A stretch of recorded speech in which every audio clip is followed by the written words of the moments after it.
હાલ અત્યારે બેવડી ઋતુનો અનુભવ થઈ રહ્યો છે. બપોરે ગરમી પડે છે, વહેલી સવારે મળસ્કે થોડી ઠંડી લાગે છે, રાત્રે પણ ઠંડી લાગે છે. બફારો અને ઠંડી એટલે આ બેવડી ઋતુની અંદર સ્વાસ્થ્ય માટે જોખમ એટલે કે ઇન્ફેક્શન બહુ વધે.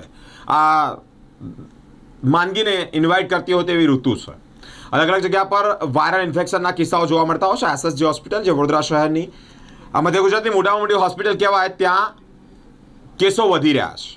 આરએમઓ હિતેન્દ્ર, ડૉક્ટર જે હિતેન્દ્ર છે તેઓએ માહિતી આપી છે કે તાવ, ખાંસી, શરદી, વાયરલ ઇન્ફેક્શનના જે કેસો છે તે વધી રહ્યા છે, પરંતુ શું કરવું શું ન કરવું તે અંતર્ગત આરએમઓ દ્વારા માહિતી આપવામાં આવી છે.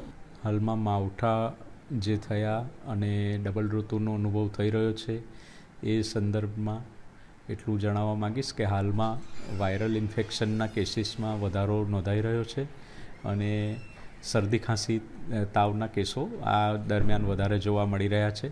તો પબ્લિકને હું એટલું જ જણાવવા માગીશ કે ભીડભાડવાળી જગ્યાથી બની શકે તો દૂર રહે અને અથવા એવું જગ્યાએ જવાનું થાય તો માસ્કનો ઉપયોગ કરે, જેથી આ વાયરલ સંક્રમણથી બચી શકાય.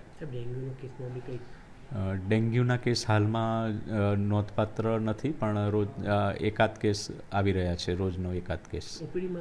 ખાસ કરીને કેવા પ્રકારના વધારે દર્દીઓનો આમાં રેસ્પિરેટરી ટ્રેક ઇન્ફેક્શનના એટલે કે વાયરલ ઇન્ફેક્શનના કેસીસ વધારે નોંધાઈ રહ્યા છે.